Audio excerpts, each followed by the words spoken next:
الحمدللہ وحدہ لا شریک لہ والصلاة والسلام علی من لا نبی بعد۔ پارہ نمبر 18 سورۃ المؤمنون۔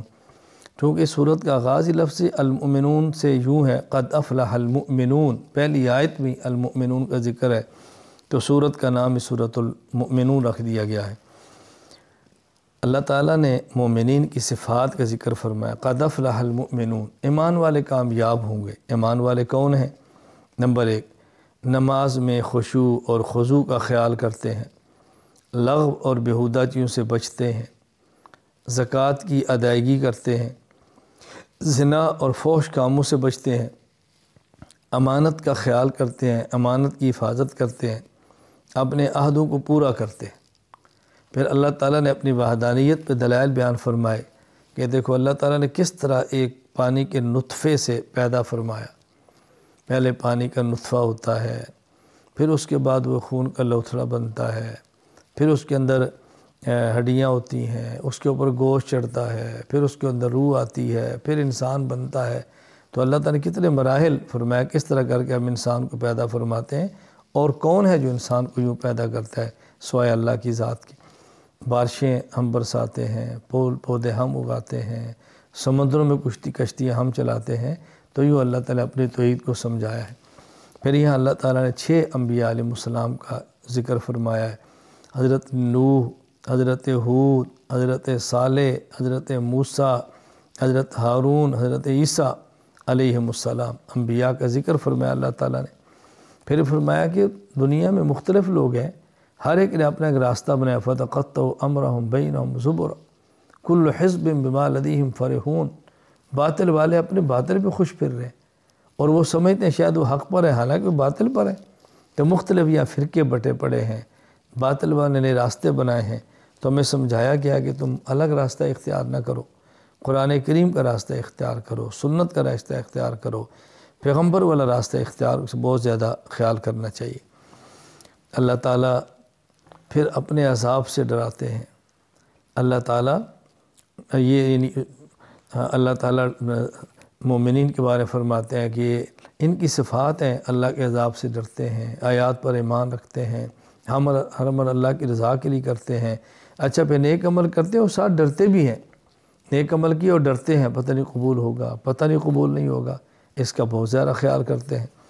اور سرکشوں کو یہ بات سمجھائیے کہ یہ لوگ نہ عقل کا خیال کرتے ہیں، نہ علم کا خیال کرتے ہیں، ضد، اناد، سرکشی کرتے ہیں، اپنے حق کو خواہشات کے مطابق رکھنا چاہتے ہیں۔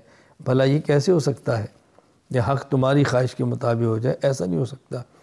آخر میں اللہ تعالیٰ فرماتے ہیں دیکھو بعض اشقیاء ہیں اور بعض نیک بخت ہیں، بدبختی سے نکلو اور نیک بختوں کے اندر شامل ہونے کی کوشش کرو، اور یہ ذہن بنا لو افحسبتم انما خلقناکم عبثا، تم کیا سمجھتے ہو کہ تمہیں فضول پیدا کیا ہے، کوئی تمہاری پیدائش کا مقصد نہیں ہے؟ ہرگز ایسی بات نہیں ہے، پیدائش کا مقصد ہے اللہ کی عبادت، تم اس کے لیے پیدا کیا ہے، لہذا اپنے آپ کو اللہ تعالیٰ کی عبادت کے اندر تم لگائے رکھو۔ سورۃ النور، اللہ تعالیٰ نے اس آیت میں چونکہ نور کا ذکر فرمایا، اللہ نور السماوات والارض، اپنے نور کو، تو سورت کا نام ہی سورۃ النور ہے۔ یہاں پہلے تو مسئلہ بیان فرمایا ہے کہ ایک شخص زنا کرتا ہے اور کنوارا ہے، اس کی سزا کوڑے ہے، اور اگر کوئی شخص زنا کرتا ہے اور شادی شدہ ہے اس کی سزا رجم ہے۔ وہ اس آیت کے اندر نہیں ہے، احادیث کے اندر ہے اور امت کا اجماع ہے۔ پھر یہاں بیان فرمایا کہ شخص تہمت لگاتا ہے تو اس کی سزا کوڑے ہیں، اور لعان کا حکم بیان فرمایا، خامن اپنی بیوی پر الزام لگاتا ہے کہ میں نے اس کی حالت کے اندر دیکھا جا رہا ہے، وہاں گواہ تو ہوں گے نہیں، تو لعان ہے، یعنی خامن نے قسمیں اٹھانی ہے، بیوی نے قسمیں اٹھانی ہے، تو اس کے بعد ان دونوں میں جدائی کرنی ہے، حکم لعان کا حکم بیان فرمایا۔ پھر بہتان لگانے والا حکم بیان کیا، جو بہتان لگاتا ہے اس کی سزا کیا ہے۔ تو یوں اللہ تعالیٰ نے احکام کو بیان فرمایا ہے۔ حضرت ام المؤمنین عائشہ رضی اللہ تعالی عنہ پر جو منافقین مدینہ نے الزام لگایا تھا، ان کی صفائی میں اللہ تعالیٰ نے 2 رکوع نازل فرمائے ہیں، طہارت بیان فرمائی ہے، نزاہت بیان فرمائی ہے۔ تو یہ چیزیں اللہ کریم نے یہاں تفصیل کے ساتھ بیان فرمائی ہیں۔ پھر اللہ تعالیٰ نے مومن کے دل میں جو نور ہے اس کو کیسے سمجھایا، اللہ تعالیٰ نے اپنے نور کو کیسے سمجھایا، اللہ نور السماوات والارض مثل نوری کمشکات فیہا مصباح المصباح فی زجاجہ، کہ یوں سمجھو کہ جیسے ایک تاخچہ ہے، اس تاخچے کے اندر ایک چراغ ہے، اور اس چراغ کے اندر تیل زیتون کا ہے، صاف اور شفاف، ایسی آگ قریب گئی نہیں اور پکڑی نہیں۔ تو یوں مومن کا ایمان بھی ایسے چمکدار ہوتا ہے، حق کو بڑی جلدی قبول کرتا ہے اور حق پہ عمل کے لیے تیار رہتا ہے مومن، اس نور ایمانی کی وجہ سے۔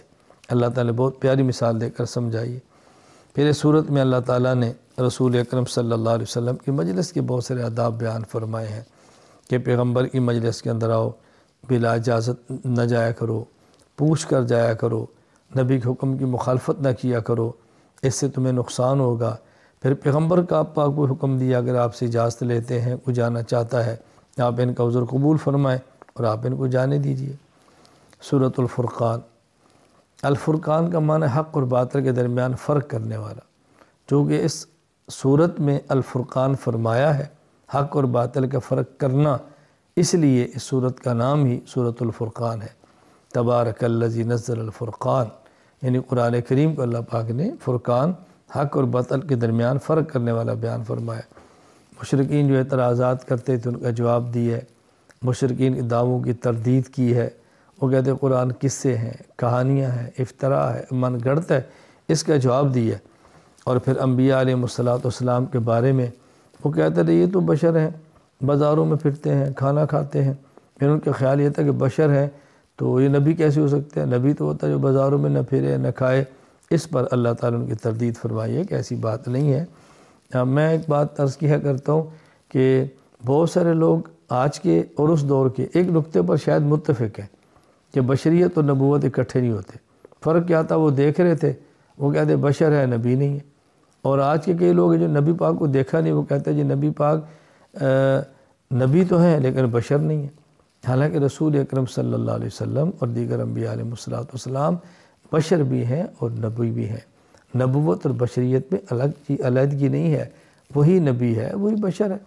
اللہ تعالیٰ نے بشر کو افضل اور اشرف المخلوقات بنایا ہے، مسجود الملائکہ بنایا ہے، اپنا نائب بنایا ہے، تو بہت بڑا رتبہ ہے بشریت کا۔ تو اللہ تعالیٰ نے یہ بات سمجھائی ہے، اور آخر میں پھر یہ فرمایا کہ آج مشرکین کو بات سمجھنی چاہیے، قیامت کا دن ہوگا، پھر وہ موت کو طلب کریں گے تو موت بھی نہیں آئے گی۔ اس وقت سے پہلے اپنے آپ کو بچاؤ، صحیح عقیدے اختیار کرو، توحید پر آؤ، رسالت پر آؤ، قیامت پر آؤ، اور نیک اعمال کو اختیار کرو۔ وآخر دعوانا الحمد للہ رب العالمین۔